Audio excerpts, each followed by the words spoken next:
বিসমিল্লাহির রহমানির রহিম।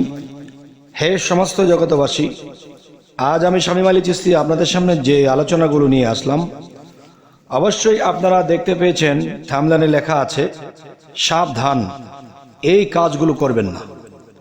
এই কাজগুলো যদি করেন ইহকালের ধন সম্পদ এবং পরকালের ধন সম্পদ সমস্ত কিছুই হারিয়ে ফেলবেন। আর এখান থেকে বেঁচে থাকতে হলে, ইহকাল পরকালের সম্পদকে বাঁচিয়ে রাখতে হলে আপনার কিভাবে চলতে হবে, কিভাবে কি করতে হবে, এই জিনিসগুলো অবশ্যই জেনে নিন। তাই আবার বলছি, কথাগুলো শুনবেন এবং সাবধান হয়ে যাবেন ইনশাআল্লাহ। দেখেন, আমরা ইচ্ছা করলে কিন্তু সাবধানে থাকতে পারি না। তবে একটা জিনিস কি, আমরা যখন চেষ্টা করব তখন কাজটা আল্লাহ আমাদেরকে করে দিবে। যে সে চেষ্টা করেছে, পারেনি, তবু সে চেষ্টার মূল্য হিসেবে আল্লাহ আমাদেরকে জয় করে দেবে। দেখুন, মানুষের জীবনে অনেকেই কপাল থাপড়ায়, হায় হায় আমি কেন আগে এটা বুঝলাম না, হায় হায় আমি কেন আগে এই কাজটা করলাম না। আচ্ছা, সেই বিষয়গুলো হলো কি? সেই বিষয়গুলো হলো, দেখেন, আপনি ছোটবেলা থেকেই আল্লাহ ভক্ত মানুষ, তখন আপনি নিয়মিত আল্লাহর প্রতি, রাসূলের প্রতি পূর্ণ বিশ্বাসের সাথে আপনি আল্লাহর কাজ করছেন, সাধনা করছেন, আমল করছেন। কিন্তু করতে করতে এখন আল্লাহ যদি কারো উপরে সন্তুষ্ট হয়, তখন সেই ব্যক্তিকে রুহানি জগৎ থেকে কিছু খেলা দেখায় বা কিছু জিনিস, ধন তাকে রুহানি জগৎ থেকে দিয়ে থাকে। তখন কি হয়? সেই আনন্দে, সেই উল্লাসে কোনো বন্ধু বা কোনো প্রিয় ব্যক্তি কারোর সাথে কথায় মিলে পড়েছে, তখন তাকে বলতে শুরু করেছে যে দেখো, আমি এতদিন ইবাদত করেছি, এতদিন আল্লাহর কাজ করেছি, আমি এই জিনিসটা দেখেছি, আমি এই জিনিসটা পেয়েছি, আমি এই জিনিসটা, এই বিষয়।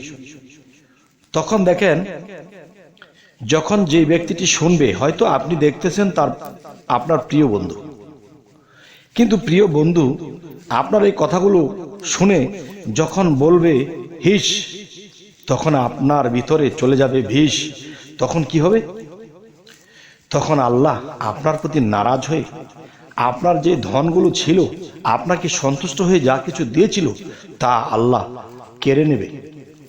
তাই হযরত ঈসা আলাইহিস সালাম আমাদের শ্রেষ্ঠ নবীর মধ্যে তিনি একজন। তিনি একটা কথা বলেছে, যার আছে তাকে আরো দাও, যার নেই বাকিটা কেড়ে নাও। তিনি কেন বলেছেন? যে আল্লাহর ধন মানুষে কামাই করে অনেক কষ্ট, অনেক ত্যাগ, অনেক কিছুর পরে আল্লাহ সন্তুষ্ট হয়ে যখন মানুষকে একটা পাওয়ার দেয়, মানুষকে একটা বিষয় দেখায়, তখন এই জিনিসগুলো যখন বলতে থাকে, তখন এমন একটা সময় আসে সে আর কিছুই দেখে না, কিছুই পায় না, তার ইবাদতেও মন বসে না। তখন কি হয় জানেন? তখন সে শূন্য হয়ে যায়। আর যখন বুঝতে পারে যে হে আল্লাহ, আমি তো ভুল করে ফেলেছি, এমুক ব্যক্তিকে প্রিয় মনে করে বলেছি, সে তো শুনে বলেছে হিস, লেগে গেছে বিষ, এখন কি করব? তখন চোখের জলে কাঁদতে থাকে, কিন্তু আল্লাহ তার প্রতি কাহার হয়ে যায়। তখন সে আবার আল্লাহর কাছে ক্ষমা চায়। কিন্তু দেখেন, একটা জায়গায় শরীরের মধ্যে যদি কেটে যায়, তাকে মলম দিলে, ঔষধ দিলে সেরে ওঠে, কিন্তু দাগটা কিন্তু থেকে যায়। আল্লাহ যে আপনার প্রতি বিশ্বস্ত, যে আমার এই বান্দা আমার জন্য কত কেঁদেছে, কত সাধনা করেছে, তার বিনিময়ে আপনাকে আল্লাহ দিয়েছে। আর আপনি কি করেছেন তা বলে দিয়েছেন। বলার পর থেকে আপনার লাইন গার্ড সব বন্ধ হয়ে গেছে, ইবাদতের স্বাদ নেই, এখন চেষ্টা করলেও সেরকম ইবাদত করতে পারছেন না। আর যেই জিনিস আপনি দেখতেন, যেই জিনিস আপনি পাইতেন, সেটা আপনার পাওয়া বন্ধ হয়ে গেছে। আর যেটা পেয়েছিলেন সেটাও দেখেন নষ্ট।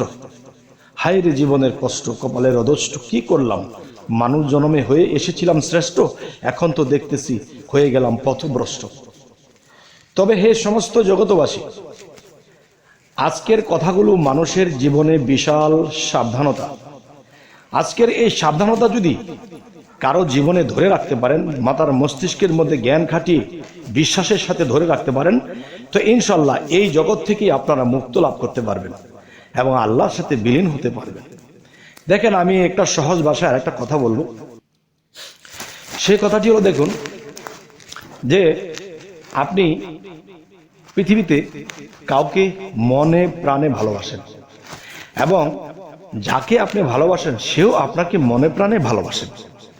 এখন যেই অন্তরঙ্গ, যেই মেয়ে বন্ধু, মেয়ের প্রেমিকা, তাকে আপনি এত ভালোবাসেন, সেও আপনাকে এত ভালোবাসে, কিন্তু তারা আপনার কি করতেন যে বাগানে বা দূরে কোথাও দেখা সাক্ষাৎ করতেন, কথা বলতেন, আবার চলে আসতেন। কিন্তু দেখেন এই জিনিসটা আপনি যখন এসে গেছেন বাড়িতে, তো কোনো প্রিয় বন্ধু বান্ধব থাকলে তাদের সাথে কথায় কথায় বলতেন যে দেখো আমার প্রেমিকার সাথে আমি প্রায় অমুক জায়গাতে কথা বলি, সেও আমার সাথে কথা বলে, আমাদের লেনদেন হয়। এরকম বলতে বলতে হয়তো একজনকে বলেছে, দুজনকে বলেছে, কারো ভিতরে এই কথাটা বিঁধেছে, হিংসার সৃষ্টি হয়েছে, সে প্রেম করে, আমরা তো এরকম প্রেম করতে পারি না। তখন কি হলো, একদিন কান কথায় সেই প্রেমিকার কানে চলে গেছে। সে জানতে পারলো সে মানুষকে এই কথাগুলো বলে বেড়ায়। তখন কি হয়েছে, তখন তার প্রেমিকাকে ডাকলেও আসে না, সে নিজের থেকে আসতো, সে জায়গায় তাকে ডাকলেও আসে না, আরো অপমানজনক কথা বলে। তাহলে দেখেন এই পৃথিবীতে সামান্য একটা মানুষ প্রেমিক প্রেমিকা, তাহলে এখানে কিরকম কাহার হয়ে গেছে, সে পাগল হয়ে ছুটে আসতো, সে জায়গার ভিতরে তাকে ডাকলেও পায় না, আরো অপবাদ দিয়ে দেয়।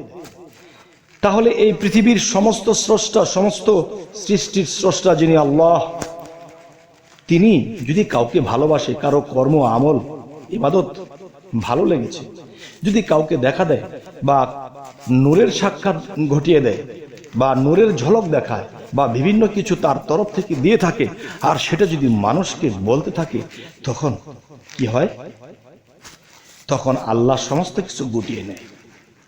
যে তাকে দিয়েছিলাম সে তো তার মর্ম বুঝলো না, যাকে তাকে বলে বেড়াচ্ছে। তখন সে যদি আপনার কাছে মহাপ্রেমিক হয়ে থাকে, সে মহাপ্রেমিকের কাছে আপনি কি হবে, কাল হয়ে যাবে, আর তিনি আপনার উপরে কাহার হয়ে গেছে, রাগান্বিত হয়ে গেছে। এখন ইবাদতও তিনি নিচ্ছে না। তবে হে সমস্ত জগতবাসী, আজকে আপনাদেরকে যে কথাগুলো বললাম, আপনারা জীবনে যদি কেউ এরকম অবস্থানে গিয়ে থাকেন, তাহলে দেখবেন এরকম ভুল কারো দ্বারা হয়ে গেছে। আমি বলবো যার দ্বারা এরকম ভুল হয়ে গেছে, সে রাতের 2টার পরে চোখের পানির সাথে, জিকিরের সাথে কাঁদতে হবে, আর সেজদা করতে হবে, আর তওবা করতে হবে, ক্ষমা চাইতে হবে। হয়তো কোনো একদিন তিনি যদি মুখ তুলে তাকান, সে একটা অপরাধ করেছে কিন্তু বহুদিন আমার কাছে ক্ষমা চেয়েছে, তখন আল্লাহর কাছে যে আরেকটা নাম রয়েছে, ইয়া রহমানুর রহিম, এই রহমানুর রহিম যখন জপতে থাকবে রাতের নিঘুম রাতে, তখন তার উপরে সে রহমত বর্ষিত হবে, এবং আল্লাহর হৃদয় যখন নরম হয়ে যাবে, তখন কি হবে, আবার আপনাকে দেখা দিতে পারে যদি তার ইচ্ছা হয়।